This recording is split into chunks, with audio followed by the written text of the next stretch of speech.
Welcome to V3 news. లక్ష్యం సమాజహితం. ముందుగా headlines. Camp office వద్ద భారీ ఎత్తున బాణాసంచా పేల్చిన కార్యకర్తలు. నూతనంగా ఎన్నికైన గోవర్ధన్ ని శాలువాతో సన్మానం.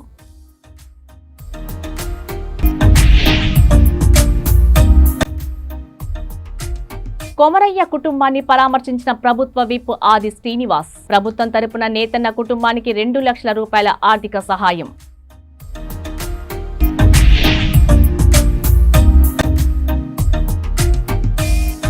అధికారుల ఆదేశాలతో రైతులకు మద్దతు ధర. రైతులను ఇబ్బంది పెట్టకుండా అధికారులు మొత్తం ధాన్యం కొనుగోలు. మేట్పల్లి మార్కెట్ కమిటీ చైర్మన్ గా కేవీ రాజేశ్వరరావు, కల్వకుంట్ల సుజిత్రావు అనుచరుడు కూన గోవర్ధన్ ఎన్నికైన సందర్భంగా కాంగ్రెస్ కార్యకర్తలు, వ్యాపారులు కల్వకుంట్ల సుజిత్రావును క్యాంప్ ఆఫీస్ వద్ద భారీ ఎత్తున బాణాసంచా పేల్చి స్వీట్లు పంచి సంబరాలు జరుపుకున్నారు. ఈ సందర్భంగా గోవర్ధన్ మాట్లాడుతూ వ్యవసాయ మార్కెట్ చైర్మన్ పదవికి ఎంపిక చేసిన కల్వకుంట్ల సుజిత్రావు, మంత్రి శ్రీధర్ బాబులకు కృతజ్ఞతలు తెలియజేశారు. మేట్పల్లి అడితి వ్యాపారులు గోవర్ధన్ ని శాలువాలతో సన్మానించి శుభాకాంక్షలు తెలియజేశారు. ఈ కార్యక్రమంలో అంది మారుతి, బాపూజీ, కాంగ్రెస్ కార్యకర్తలు, అడితి వ్యాపారులు పాల్గొన్నారు.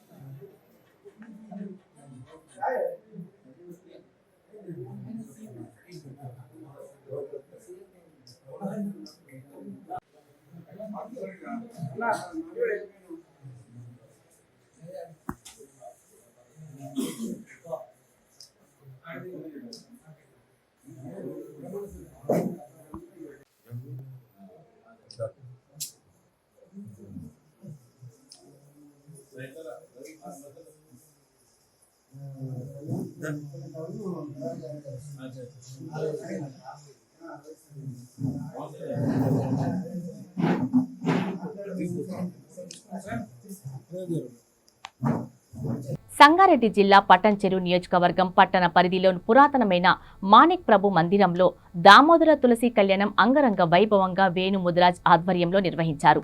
ప్రతి ఏటా కార్తీక మాసంలో నిర్వహించే దామోదర తులసి కళ్యాణం ఈ సంవత్సరం ఘనంగా నిర్వహించారు. ఈ సందర్భంగా వేద పండితుల మంత్రోచ్చారణతో సాంప్రదాయ రీతిలో తులసి దామోదర కళ్యాణం అనంతరం అన్న ప్రసాద వితరణ కార్యక్రమాన్ని నిర్వహించారు. అన్న ప్రసాద వితరణ కార్యక్రమంలో భక్తులు అధిక సంఖ్యలో పాల్గొని స్వామివారి తీర్థ ప్రసాదాలు స్వీకరించారు. మాణిక్ ప్రభు దేవాలయంలో తులసి దామోదర కళ్యాణం కన్నుల విందుగా భక్తులకు దర్శనమిచ్చారు. కార్తీక మాసం సందర్భంగా దేవాలయ పరిసరాల్లో కార్తీక దీపాలతో ఆధ్యాత్మిక శోభను కలిగాయి. ఈ కార్యక్రమంలో ఆలయ కమిటీ సభ్యులు, భారీ ఎత్తున భక్తులు పాల్గొన్నారు.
రాజన్న సిరిసిల్ల జిల్లా కేంద్రం గణేష్ నగర్లోని నేత కార్మికుడు ఇబ్బందులు తాళలేక బలన్మరణానికి పాల్పడిన ఘటన సిరిసిల్ల జిల్లా కేంద్రంలో చోటు చేసుకుంది. సిరిసిల్ల పట్టణంలోనే గణేష్ నగర్కు చెందిన ఎర్రం కొమరయ్య అనే వ్యక్తి ఇంట్లో ఊరి వేసుకుని ఆత్మహత్య చేసుకున్నారు. ప్రభుత్వ విప్ ఆది శ్రీనివాస్ నేరుగా నేతన్న ఇంటికి వెళ్లి కుటుంబ సభ్యులను ఓదార్చారు. ఈ సందర్భంగా ఆది శ్రీనివాస్ మాట్లాడుతూ కొమరయ్య మరణం బాధ కలిగించిందని, సిరిసిల్ల చేనేత కార్మికులు ఆత్మహత్య చేసుకోవడం సమస్యకు పరిష్కారం కాదని ధైర్యంగా ఉండాలని అన్నారు. కొమరయ్య భార్య దివ్యాంగురాలకు ప్రభుత్వం తరపున సహాయం కింద 2 లక్షల రూపాయలను కుటుంబానికి అందించారు.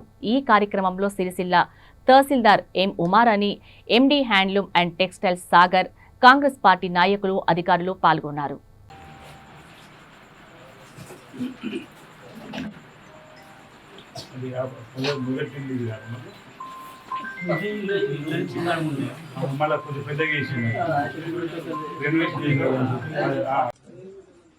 సిరిసిల్ల పట్టణంలో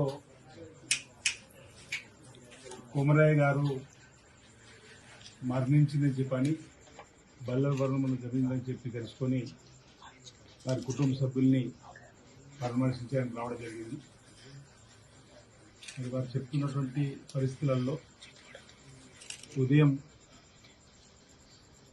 నిన్నటి వరకు కూడా తను పనిచేసుకున్న సందర్భము, కానీ తనకు ఇబ్బంది వచ్చిందని తట్టుకోలేక మరి అతను చనిపోయిందని చెప్పిన మాట చెప్తుంటే బాధేసింది.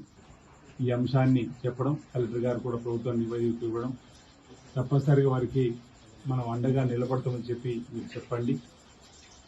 ఇలాంటివి పునరావృతం కాకుండా సంఘంలో ఉన్న పెద్ద మనుషుల ద్వారా కూడా వారికి భరోసా ఇచ్చేటువంటి కార్యక్రమాన్ని చేయండి అని చెప్పిన మాట చెప్పడం జరుగుతూ ఉంది. నేను కూడా ఈ ఘటన ద్వారా విజ్ఞప్తి చేస్తూ ఉన్నా, ఎవరు కూడా ఒత్తిడికి లోను కాకుండా తమ కుటుంబంలో ఉన్నటువంటి భార్య పిల్లలను చూసుకోవడానికి కోసం నిలబడడానికి, కష్టపడడానికి ప్రభుత్వ సహకారం అందించేటువంటి క్రమం తీసుకోవడానికి కోసం నిలబడాలి. ఇలాంటి ఘటనలకు ప్రేరేపితులు కాకూడదని చెప్పని నేను విజ్ఞప్తి చేస్తా ఉన్నా. అండగా ప్రభుత్వం నిలబడుతుంది. తప్పనిసరిగా ఎవరు కూడా ఎక్కడ ఆందోళన చెందవలసిన అవసరం లేదని చెప్పిన మాట చెప్తూ, ఎక్కడైనా ఇబ్బంది వచ్చినప్పుడు సంబంధిత జౌలి శాఖకు సంబంధించినటువంటి అధికార దృష్టికి మీరు తీసుకుని పోయినట్టయితే ఆ సమస్య పరిష్కారం కోసం మరి ప్రయత్నం చేస్తుంది ప్రభుత్వం వారి ద్వారా మాట. లేదు నేరుగా మా దృష్టికి ఏదైనా సమస్య వచ్చినప్పుడు ఇప్పటివరకైతే ఈ ప్రాంతంలో ఉన్నటువంటి ఇక్కడ ఏ సమస్య వచ్చినా చెప్పగల సమస్య పరిష్కారం కోసం కూడా మేము ప్రయత్నం చేస్తూ ఉన్నాం.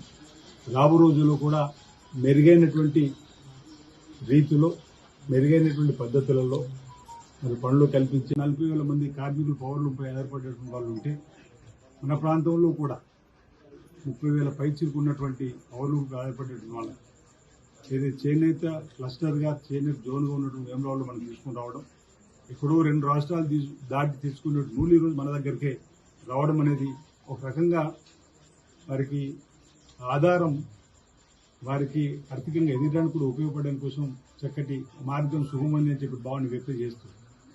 మరో మాట కూడా ఇక్కడ ఏడీ గారు ఉన్నారు. జిల్లా కలెక్టర్ గారి సమక్షంలో బ్యాంకర్ల సమావేశం ఏర్పడేసింది. ఈ 80% యార్డును మనం టెస్కో ద్వారా 80% వారికి మరి కౌన్సిలింగ్ ఇవ్వడమా, దాన్ని లేకపోతే మీరు మీ భాషలో వారికి అండగా ఉండడం కోసం కూడా పెద్దలు మరి అమలు చేసి అండగా నిలబడాలని చెప్పి నా వైపు నుంచి సూచన చేస్తుంది. ఎందుకంటే మీరు కూడా ఇబ్బందులు ఉన్నారన్నప్పుడు కూడా మీ పక్షాన్ని మేము నిలబడుతున్నాం. కాబట్టి మీ స్థాయిలో కూడా ఇతరులకు సహకారం అందించేటువంటి కార్యక్రమంలో మీ వంతు సహకారం అందివ్వాలని చెప్పిన పెద్దలకు నా వైపు నుంచి విజ్ఞప్తి చేస్తాం. మీ సమస్యలు ఇంకా ఉన్నా ఆ సమస్యలు కూడా ఇప్పటికే పరిష్కారం చేసినాం. 275 కోట్లు రావాలి బకాయిలంటే ఇంచుమించు 200 పైచీల కోట్లు కూడా అందివ్వడం జరిగింది. ఏదైతే మిగిలిపోయిన వస్త్రాన్ని భూదాన్ పోచంపల్లిలో పెట్టినటువంటి దాన్ని కూడా 40 కోట్లు రావాలంటే ప్రభుత్వంతో మాట్లాడడం జరిగింది. అది కూడా వాడుకున్న సందర్భాన్ని ఇవ్వడం జరుగుతుందని చెప్పడం ఇప్పుడు వాడుతూ ఉన్నారు. 50% దాటింది. ఆ డబ్బు కూడా ఇవ్వడానికి కోసం ప్రభుత్వం ప్రయత్నం చేస్తుందన్నమాట తెలియజేస్తూ నల్గొండ జిల్లా మిర్యాలగూడ డివిజన్ పరిధిలో ధాన్యం కొనుగోలు ప్రక్రియలోని మీడియాతో మిల్లర్స్ అసోసియేషన్ అధ్యక్షులు శ్రీనివాస్ మాట్లాడుతూ రైతులు ధాన్యం కొనుగోలు విషయంలో సహనంతో సహకరించాలని విజ్ఞప్తి చేశారు.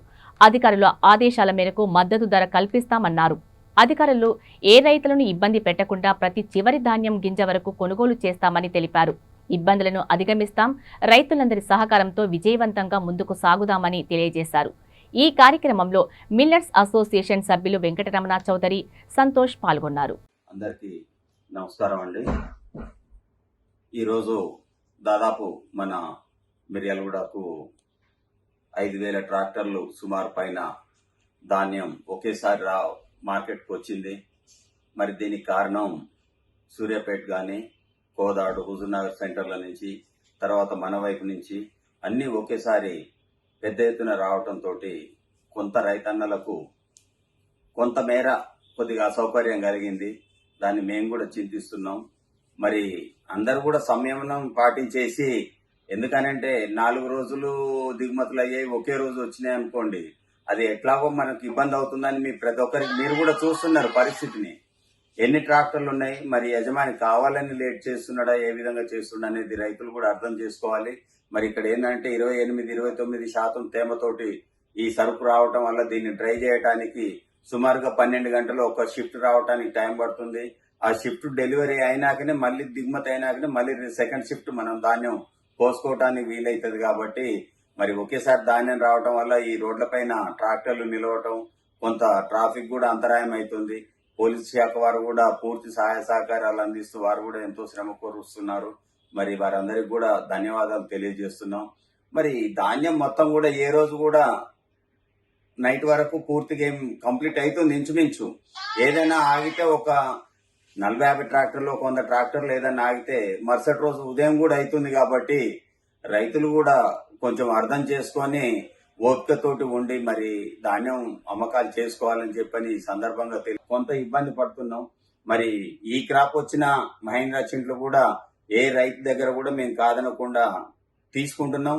మొత్తం కంప్లీట్ గా కూడా ఈ వానాకాలం పంటను తీసుకుంటాం. కానీ నెక్స్ట్ వచ్చే యాసంగి పంట అప్పుడు మరి రైతు కూడా మంచి షీడ్ని ఎన్నుకొని క్వాలిటీ మంచిగా ఉండేటట్టుగా మంచి క్వాలిటీ తీసుకొచ్చినట్లయితే మరి ఖరీదుల కాడ మీకు అమ్మకం కాడ కూడా ఎలాంటి ఇబ్బంది జరగదని చెప్పి ఈ సందర్భంగా తెలియజేస్తున్నాం. ఈరోజు గౌరవ మంత్రి వర్యులు మరి కోమటిరెడ్డి వెంకటరెడ్డి గారు కూడా మన నల్గొండలో కలెక్టరేట్ లో మరి మా శాసనసభ్యులు బిఎల్ఆర్ గారు అలాగే జిల్లా కలెక్టర్ వీరంతా కూడా ధాన్యం కొనుగోళ్లపై సమీక్ష సమావేశం నిర్వహించి మరి రైతులకు ఎలాంటి అసౌకర్యం కలగకుండా చేయాలని చెప్పారు. మేము కూడా మా శక్తి వంచన లేకుండా ఎవరికి కూడా ఇబ్బంది కాకుండా కొనుగోలు చేస్తామని చెప్తున్నాం. ఇప్పుడు కూడా మేము చెప్తున్నాం, తప్పకుండా మేము సహకరిస్తాం, కొనుగోలు చేస్తాం. కాస్త ఓపిక పట్టి ఉండాలి. అందరూ ఒకేసారి తీసుకొచ్చినప్పుడు మాకు ఇబ్బంది అవుతుంది. కాబట్టి ఈ వరి కోతల విషయంలో కూడా కాస్త గ్యాప్ ఇచ్చేసుకొని పోసినట్టయితే మరి మనకు ఎండాకాలం అయితేనేమో మనకు సరుకు పేలిపోతుందని చెప్పని మళ్ళీ తర్వాత నూకవుతుందని ఉంటది. ఇప్పుడు మనకేంటంటే నవంబర్ లో మనకు అటువంటి అవకాశం వేడిమి తక్కువ ఉంటది. కాబట్టి రైతులు కూడా కాస్త ఓపిక పట్టి ధాన్యం పూర్తిగా తయారైనాక వరి కోతలు కోపించుకొని తర్వాత ధాన్యం ఈ హార్వెస్టింగ్ మిషన్ లో కూడా ఈ ఫ్యాన్ వేయకుండా మొత్తం అట్లాగే గడ్డి తాలు వాటితోటి వస్తుంది. దయచేసి రైతన్నలకు మేము విజ్ఞప్తి చేస్తున్నాం. ఈ ప్రీమియర్ క్వాలిటీ కాబట్టి మరి అందరు కూడా చక్కగా ఈ ఫ్యాన్ పట్టుకొని ఏదైతే హార్వెస్టింగ్ మిషన్ ఉంటుందో దానికి ఫ్యాన్ వేయించుకొని నీటికి తీసుకొచ్చుకున్నట్లయితే సరుకు మొత్తం కూడా తయారైనాకనే కటింగ్ చేయండి. చివరి వరకు కూడా మేము కూడా కొనుగోలు చేస్తాం. ఇక్కడ మిమ్మల్ని నమ్ముకొని ఈ వ్యవస్థ ఉంది, రైస్ ఇండస్ట్రీ ఉంది. తప్పకుండా మేము ధాన్యం కొనుగోలు చేస్తాం కాబట్టి ఏ రైతు కూడా ఆందోళన చెందాల్సిన అవసరం లేదు. కాస్త ఓపిక పట్టుకొని నమ్ముకోవాల్సిందిగా పూర్తిగా మీ సహకారం కూడా మేము కోరుతున్నాం, సహకరించవలసిందిగా కోరుతున్నాం. నల్గొండ జిల్లా మిర్యాలగూడ పట్టణంలోని అక్రమంగా గోవులను తరలిస్తే కఠిన చర్యలు తీసుకుంటామని మిర్యాలగూడ డీఎస్పీ రాజశేఖర్ రాజు తెలియజేశారు. మిర్యాలగూడ బైపాస్లో టాస్క్ ఫోర్స్ పోలీసులు విజయవాడ హనుమాన్ జంక్షన్ నుండి హైదరాబాద్కి అక్రమంగా తరలిస్తున్న 300 గోవులను రక్షించారు. డీఎస్పీ ఆధ్వర్యంలో వాటిని మిర్యాలగూడ పరిధిలోని ధర్మపురం, యాదగిరిగుట్ట, శంషాబాద్లోని అర్హత కలిగిన గోశాలలకు తరలించారు. అక్రమంగా తరలిస్తున్న గోవులపై పూర్తి విచారణ చేసి నిందితులను త్వరనే పట్టుకుంటామని డీఎస్పీ తెలిపారు.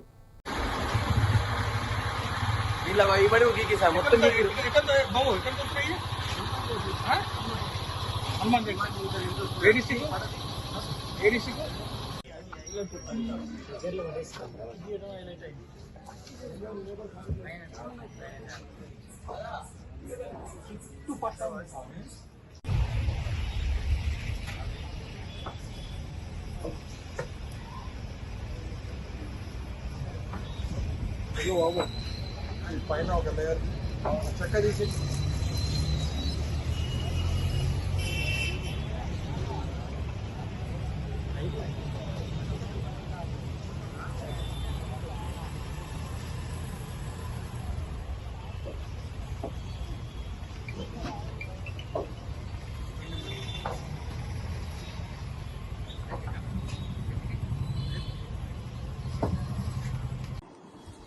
ఈరోజు ఎర్లీ అవర్స్లో మిర్యాలగూడ డివిజన్లో వాడపల్లి చెక్ పోస్ట్ వద్ద నుంచి, అదేవిధంగా మాడుగులపల్లి టోల్ ప్లాజా వద్ద మిర్యాలగూడ టౌన్లో ఈ ఆంధ్రా నుంచి, అంటే పర్టికులర్గా న్యూస్వీడ్ ఏరియా నుంచి హైదరాబాద్కి తరలించేటటువంటి ఒక 5 ఆవులు, దూడలు ఉన్నటువంటి వ్యాన్లు పట్టుకోవడం జరిగింది. జిల్లా టాస్క్ ఫోర్స్ వారితో కలిసి మిర్యాలగూడ పోలీస్ వారు జిల్లా ఎస్పీ గారి ఆదేశాల మేరకు వచ్చినటువంటి పక్కా సమాచారం మేరకు వీటిని పట్టుకోవడం జరిగింది. దీంట్లో అందాజా ఒక 300 ఆవులు ఉన్నాయి, మొత్తం 5 వెహికల్స్తో కలిపి. వీటిని ఆక్రమంగా రవాణా చేసేటటువంటి వాళ్ళ మీద తెలంగాణ కౌన్సిలర్ యాక్ట్, దాంతోపాటుగా ఎనిమల్ క్రూయాలిటీ యాక్ట్ కూడా కేసులు నమోదు చేసి వాళ్ళందరినీ కస్టడీలోకి తీసుకోవడం జరిగింది. దీని వెనుక ఉన్న వాళ్ళ గురించి లోతుగా ఇన్వెస్టిగేషన్ జరుగుతూ ఉంది. టాస్క్ ఫోర్స్ వారు, తర్వాత మిర్యాలగూడ పోలీస్ వారి ఆధ్వర్యంలో ఈ ఆవుని పట్టుకున్నటువంటి ఆవులన్నింటినీ కూడా వివిధ గోశాలలకి, వాటికి ఎటువంటి ఇబ్బంది కలగకుండా యాదగిరిగుట్ట వద్ద ఉన్నది, తర్వాత మిర్యాలగూడలోని ఈ మాడుగులపల్లి, వేములపల్లిలో ఉన్నటువంటి గోశాలలకి వీటన్నిటి క్షేమంగా తరలించడం జరిగింది. సో వీళ్ళందరికీ కూడా ఎవరైతే ఈ గోవులను అక్రమంగా రవాణా చేస్తున్నారో పశువుల్ని, వాళ్ళందరికీ కూడా సీరియస్గా వార్నింగ్ ఇవ్వడం జరుగుతున్నది. ఎవరైనా ఇలాంటి ఆక్రమ రవాణాకి పాల్పడితే వారి మీద కఠినమైన చర్యలు తీసుకోబడతాయి జిల్లా ఎస్పీ గారి ఆదేశాల మేరకు. అదేవిధంగా ఈ వెహికల్స్ ఎవరైతే వీళ్ళకి ట్రాన్స్పోర్ట్కి పెడుతున్నారో వాళ్ళు కూడా ఇబ్బంది పడాల్సి వస్తుంది. కాబట్టి అందరూ జాగ్రత్తగా ఉండాలి. ఇలాంటివి ఇంకొకసారి పునరావృతం కాకుండా చూసుకోవాలి. మా పోలీస్ శాఖ తరఫున పకడ్బందీగా మేము చెక్ పోస్టులు ఏర్పాటు చేసి వీటిని చెక్ చేయడం జరుగుతుంది. ఎవరు దీంట్లో దొరికినా వారిపై కఠినమైనటువంటి చర్యలు తీసుకోబడతాయి. తెలంగాణ రాష్ట్ర రోడ్డు రవాణా సంస్థ మేనేజింగ్ డైరెక్టర్ సజ్జనర్ ఆదేశాల మేరకు పాత బస్తీలోని Falaknuma RTC depot manager Ramesh ఆధ్వర్యంలో grand health challenge spouse camp నిర్వహించారు. ఈ సందర్భంగా మేనేజర్ రమేష్ మాట్లాడుతూ ఆర్టీసీ ఎంప్లాయీస్ ఆరోగ్యం దృష్టిలో పెట్టుకుని సజ్జనర్ ఇచ్చిన ఆదేశాల మేరకు ప్రతి ఎంప్లాయీ కుటుంబం ఆరోగ్యంగా జాగ్రత్తగా చూసుకుంటే సంస్థ బాగుంటుంది అన్నారు. ఈ సందర్భంగా grand health challenge spouse camp రక్త పరీక్షలు, బీపీ, షుగర్, ఈసీజీ వైద్య పరీక్షలు చేస్తున్న అనంతరం ఏమైనా సమస్యలు ఉంటే తార్నాక ఆసుపత్రిలో వైద్యం చేస్తామని వారు తెలిపారు.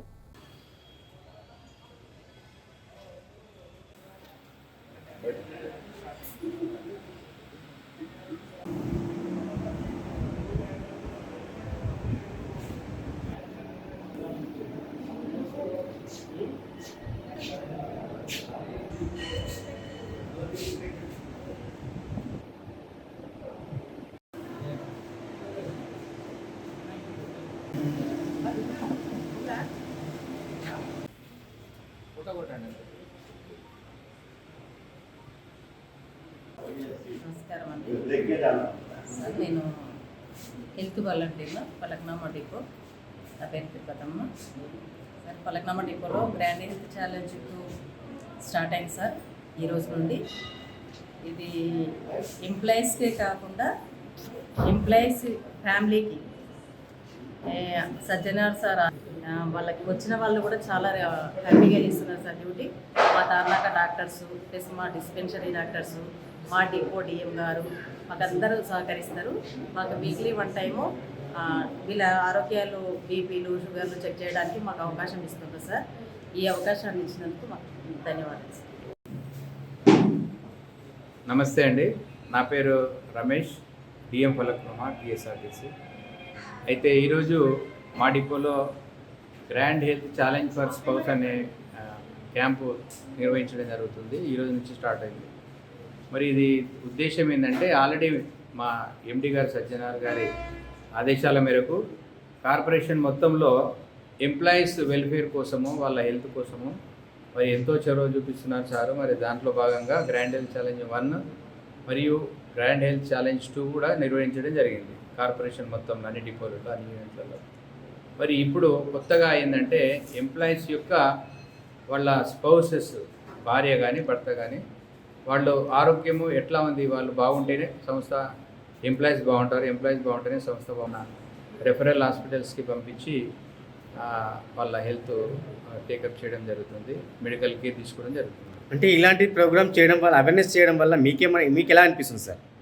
అంటే ఎందుకంటే మేము ఆల్రెడీ ఆల్మోస్ట్ మా దగ్గర ఎంప్లాయీస్ అంతా సీనియర్స్ ఉన్నారు, త్రూఅవుట్ కార్పొరేషన్ కూడా అంతా సీనియర్స్ ఉన్నారు. కాబట్టి మా వర్క్ కూడా పబ్లిక్ రిలేషన్ ఉంటుంది కాబట్టి, మోటార్ ఫీల్డ్ కాబట్టి మరి వీళ్ళ హెల్త్ కొంచెం పట్టించుకోరు. మరి టైంకు వాటర్ సరిగా తీసుకోవడం కానీ, రెస్ట్ కానీ, తర్వాత ఫుడ్ సరిగా తీసుకోరు. కాబట్టి వాళ్ళు సరిగ్గా ఉన్నారా లేదా అనేది రెగ్యులర్ ఇంటర్వెల్స్ మేము చెక్ చేస్తూ ఉంటాము. మరి ఎంప్లాయీస్ కేర్ తీసుకుంటేనే వాళ్ళు సంస్థకు మంచిగా పనిచేస్తారనే ఒక మంచి ఉద్దేశం. అంటే మీ ఇలాంటి ప్రోగ్రాము అంటే ఎన్ని రోజులకు ఒకసారి చేద్దామంటే చేపిస్తే మా దగ్గర ఇయర్లీ వన్స్ జరుగుతుంది. ఇప్పుడు కొత్తగా స్పౌస్ కోసం కూడా పెట్టాము. అంటే ఎన్ని నెలలకు అనుకుంటున్నారా? నెలలు అనుకుంటున్నారా, సంవత్సరాల లోపల ఏమైనా? అంటే ఇయర్లీ వన్స్ జరుగుతుంది ఖచ్చితంగా. అవును. వాళ్ళ హెల్త్ కూడా ఏ రకంగా ఉంది, ABCDE అనే క్లాసిఫికేషన్ చేశారు. దాంట్లో ABC అంటే నార్మల్ హెల్త్ ఉంది, తర్వాత D&D అంటే కొంచెం క్రిటికల్గా ఉంది, తర్వాత ఇంకా మోస్ట్ క్రిటికల్గా వాళ్ళ హెల్త్ కేర్ తీసుకోవాలనే కేటగిరీ వేసి వాళ్ళకు హెల్త్ కౌన్సిలింగ్ కూడా చేస్తుంటారు. మా హెల్త్ వాలంటీర్స్ ఉన్నారు ఇక్కడ, మా తిరుపతమ్మ గారు, మా మునీర్ బేగ్, ఇక్కడ వాళ్ళు వారం వాళ్ళ హెల్త్ చెకప్ చేస్తూ ఉంటారు. అంటే వీక్లీ వన్స్ మేము చెకప్ చేస్తుంటాము. దానికి అదనంగా ఇది yearly once programme. Okay sir. Okay అండి, థ్యాంక్ యూ. ఇవి బులెటిన్ అప్డేట్స్. మరిన్ని అప్డేట్స్ కోసం చూస్తూనే ఉండండి V3 న్యూస్. లక్ష్యం సమాజహితం.